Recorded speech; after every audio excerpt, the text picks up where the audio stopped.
Wow.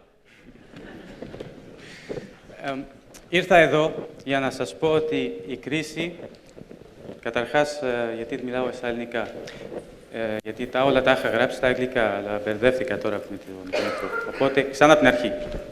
Wow. I came here because I want to share with you an idea that the crisis could be a great motivation. A motivation to rediscover the true values and the true wealth. Because of the crisis, I was able to finish my documentary, a feature film, and start a network of seed keepers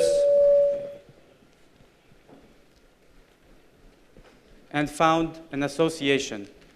And I was able to mourn my empty bank account.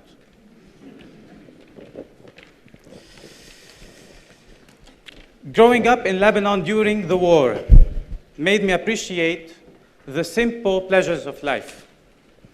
And I have many vivid memories, especially from the time we had to spend in a shelter underground over there. I remember shortage of food and water. I remember the faces of people in panic. I remember tension and loud arguments and a lot like about to fight. People were like about to fight over there, and they were contagious. And I also remember at the same room having people having a blast, having the best time of their lives. Ha ha ha ha! Boom! There were like loud explosions outside, and that doesn't match. And at that time, I realized that it was my choice to decide to what group to belong. When I used to say that you could be genuinely happy in the middle of a crisis, I used to have different reactions. And after seeing so many different facial expressions, I decided later on to become a film director. And it was great. Life is good, work, money, income, until 2008, when the crisis came to be.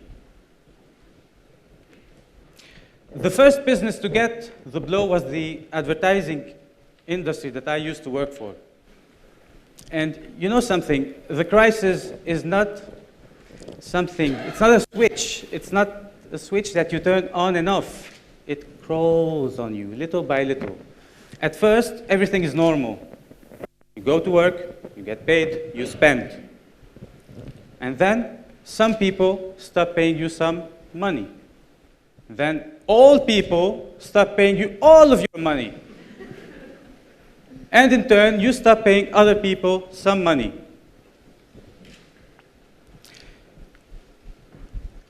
The size of your supermarket list shrinks to never seen before new dimensions. And I swear, I wasn't buying anything anymore. Like, it became so boring. You sit down all day with your best friend, if you're left with one, avoiding like the only thing that you'd be doing there is avoiding to spend your money. And on top of that, you get this terrible feeling of not knowing what else to do. In a moment of courage, you know, those moments that you wake up and you feel that you are ready. I took a decision. I closed down. I shut down my company. Big decision.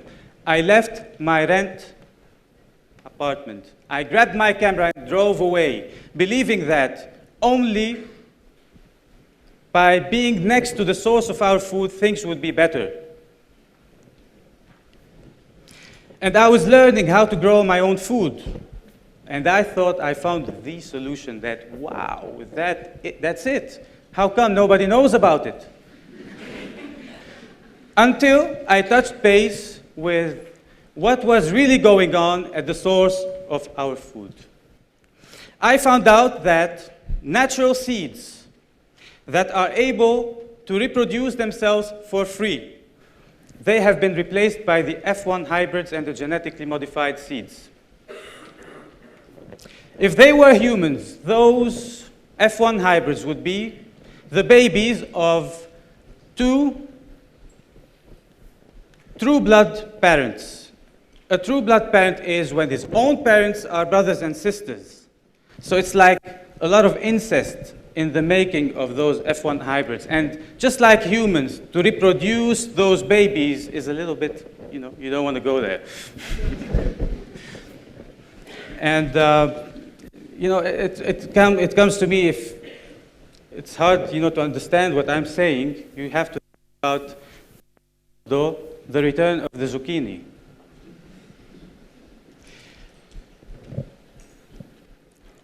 On the other hand, we have the genetically modified seeds, which those come with very strict rules and contracts, patents.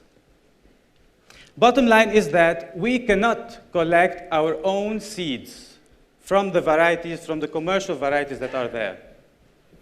Seeds have become sterile, patented, expensive, and in the hands of very few private companies. Few days ago, I was honored to interview Dr. Vandana Shiva from India, the founder of Navdanya in India. And she is one of the most prominent fighters for seed freedom. And she has a message to the Greek public. And I was so happy to include her in my documentary, Seed for Change. And this is the result of the small edit that I prepared for you.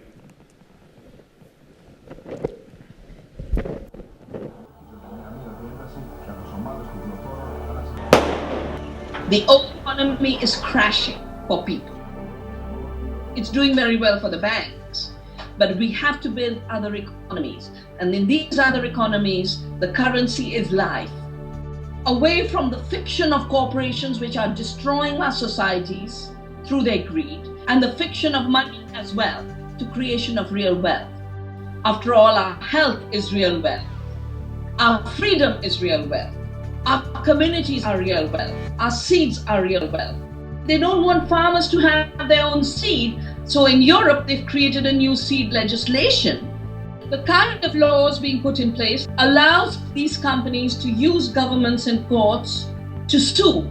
The state has no business to say you can't use your grandfather's seed. Got to save your seed because it's a source of freedom. And then you've got to have the courage to say no to unjust law. As Gandhi said, as long as unjust law exists, so long will slavery exist. And you have to have the fearlessness and courage to obey higher laws, the higher laws of ecology, the higher laws of justice. Ecology requires that we save seeds for the future. Justice requires the freedom of farmers to have their seed. We have a duty to not cooperate with these fast laws that are being created by industry.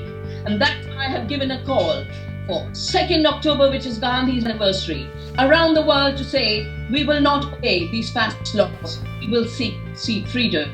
And I hope in Greece, which is both so important as a land of diversity, but also so important as a land for understanding life with some of the deepest philosophy.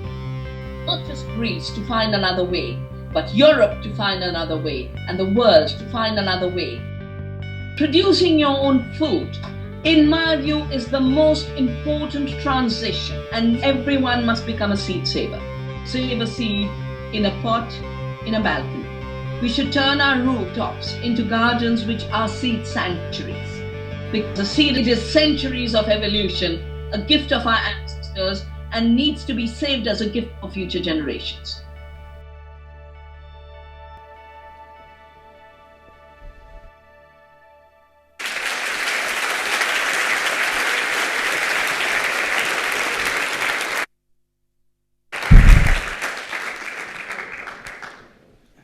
A year ago, I came to Benaki Museum and I gave tomato trees, like small plants that I grew on my balcony, and who would have thought that today I would be here? I'd rather put back my glasses because it was an emotional moment. All right. So, imagine the power of a single pot to change our lives. I feel so good now knowing that when I go and take 2 steps to my balcony and pick up my fresh organic chilies, instead of buying them from the supermarket and knowing that they crossed 2 continents to get to my plate, and those figures are real. I know that I'm doing my little tiny part on for the change, for the good change, for everyone. On my limited space, I was able to grow my own pharmacy, make a seed nursery, and share hundreds of plants with many others. And I know that we had them at one point and gave them up, and it's time to get them back again, our heritage seeds. Good food promotes good health. This is a concept that our government should invest in, because they would be cutting so much expenses on the pharmaceutical bills that they have to pay.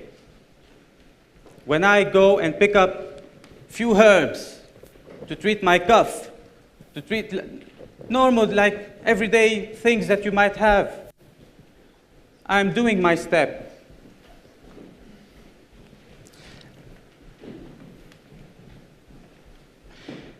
We were brought up in a system that made us believe food grows on shelves. Clean water springs in bottles. Health is in the hands of the doctors. Education lives in an establishment. And money is the key to all. And I say, it's time to realize that all this is not true. I extend my invitation to you to become a seed for change and accept my small gift, the one that I brought with me here and the one that you're going to find outside, which is a small gift. Few seeds to do is grow, and if you don't know how, just ask. And the last thing that I would like to say is, together, if we do it, we can grow ourselves out of the crisis. Thank you.